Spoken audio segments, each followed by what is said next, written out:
Alors, je suis Dominique de Samar, l'autrice de Max et Lily, entre autres. Et voilà, je suis ravie de répondre à vos questions. Mon parcours, écoutez, j'ai été en fait journaliste à Astrapi pendant 16 ans, à Bayard Presse.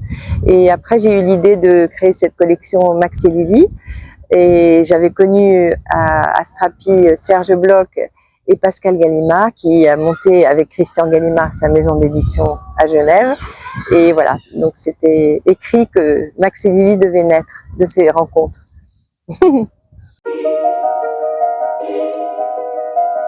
premier Max et Lily est sorti en 1992, c'était Lily veut pas se coucher, et c'était un sujet difficile, c'est ce qu'on m'a dit après, parce que ça parle de la séparation avec la mère, avec le père, ça parle de la peur de la mort, le fait de ne pas pouvoir s'endormir le soir, voilà. Et après, bon, on en est au numéro 134.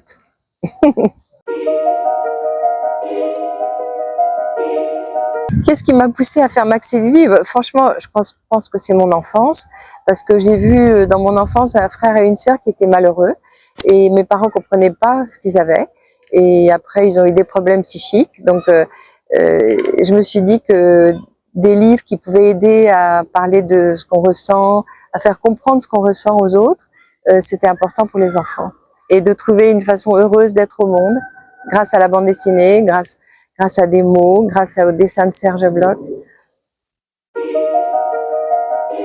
À quel âge on peut lire Max et Lily? À partir du moment où on sait lire, c'est l'âge de raison, on a une autonomie de pensée, on peut se faire une opinion sur soi-même, sur son entourage. À partir de 7 ans, et après ça s'arrête plus. Il y a même des grands qui continuent à les lire. On a essayé de faire des dessins animés avec Max et Lily, mais franchement, ça simplifie trop, je trouve, les dessins animés. C'est moins subtil, c'est moins complexe, et je trouve que c'est bien que les enfants aient des livres à leur disposition, qu'ils puissent relire, qu'ils puissent retrouver une bulle qu'ils ont aimée, qu'ils puissent répondre aux questions tranquillement, qu'ils puissent se passer le livre, et puis pendant qu'ils sont devant Max et Lily, ils sont pas devant leurs écrans. C'est toujours ça.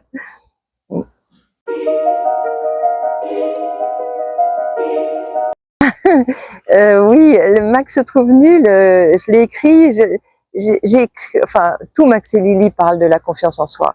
Donc, et mon prochain livre, c'est sur la confiance en soi, le 135. Max se trouve nul,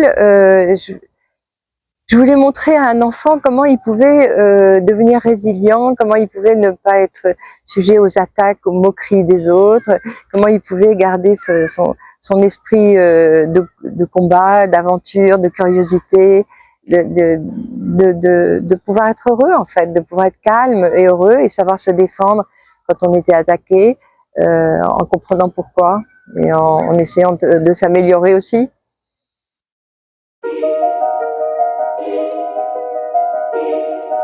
Quel conseil je peux donner à quelqu'un qui se trouve nul? Je pense que les parents ont un rôle important à jouer. Il faut qu'ils fassent attention à tout ce que fait l'enfant de bien, de positif. Il faut qu'ils l'encouragent, qu'ils lui disent « ah, ça c'est bien ».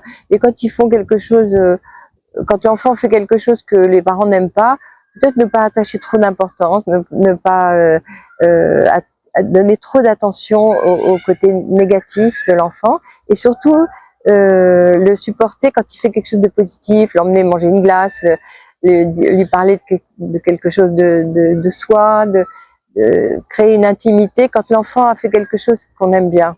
Je pense que ça c'est important. Et puis réfléchir à trouver, faut que l'enfant arrive à aimer les autres, à s'intéresser aux autres plus qu'à lui-même peut-être, à s'oublier un peu, pour ne pas trop penser à tout ce qu'on lui a dit d'horrible et plutôt s'intéresser aux autres. Je pense que ça renforce de s'intéresser aux autres, d'avoir de la curiosité pour les autres, et de penser que les autres, même s'ils ont l'air méchants, ils disent ça parce que ils s'ennuient, parce qu'ils ont rien à dire, parce qu'ils sont nuls au fond. Parce que être méchant avec quelqu'un, c'est quand même être nul. Et je pense que si l'enfant peut comprendre que le problème c'est pas lui, c'est l'autre qui est méchant, ça va lui donner une force.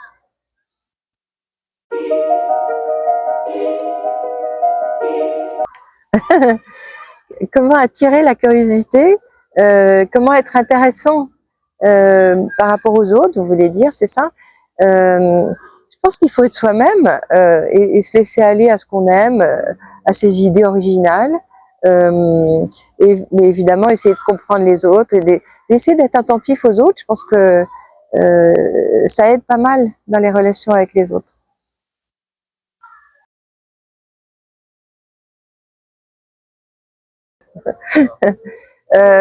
Oui, dans le livre Max et Lily découvrent l'empathie, effectivement j'ai montré Lily qui est plus mature que Max, mais je pense qu'il y a un âge aussi pour mieux comprendre. Non, je suis pas sûre. Je pense qu'il y a des bébés qui sont empathiques.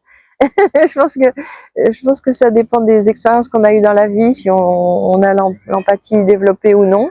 Mais là, j'ai montré Lily qui sort des cours d'empathie qui sont faits à l'école maintenant et qui essaye d'apprendre à Max à avoir de l'empathie parce que Max se sent délaissé par ses copains parce que il coupe la parole tout le temps, il se moque et donc Lily lui apprend les rudiments de la communication avec les autres et de savoir se mettre à la place des autres, comprendre que les autres souffrent. Et ça permet de mieux communiquer, d'avoir plus d'amis sûrement. Mais il faut pas se laisser avoir non plus. Il faut pas se laisser envahir par les souffrances des autres. Il faut pas s'oublier complètement non plus. Donc c'est un juste mélange entre penser aux autres et ne pas s'oublier, être un peu égoïste parfois. C'est ça qui est le sel de la vie en fait. Mais vous savez, Max et Lily, c'est un peu, les enfants traversent des périodes, des épisodes difficiles de leur vie, et Max et Lily, ça agit un peu comme un vaccin qui inocule un peu de souffrance, mais pas beaucoup, juste pour que les enfants comprennent d'où vient la souffrance et comment il faut faire pour se défendre. Et du coup, après, ils développent des anticorps et ils sont plus forts après pour savoir se défendre contre les moqueries ou contre le découragement, contre la non-confiance en soi, et pour parler mieux avec leurs parents aussi, parce que Max et Lily, ça fait des conversations intéressantes avec les parents et avec les copains.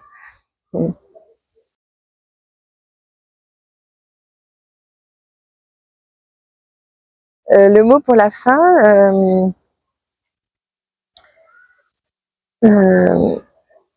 le mot pour la fin. Le mot pour la fin, peut-être, c'est un enfant qui m'a dit Max et Lily, ça m'aide à savoir ce qu'il faut faire dans la vie, et ça m'aide aussi parce que avant je pensais comme ma sœur, et maintenant je pense à ma façon. Et d'ailleurs, les questions à la fin du livre sont intéressantes pour ça parce qu'elles permettent de se faire sa propre idée, d'avoir sa propre pensée. Merci à vous.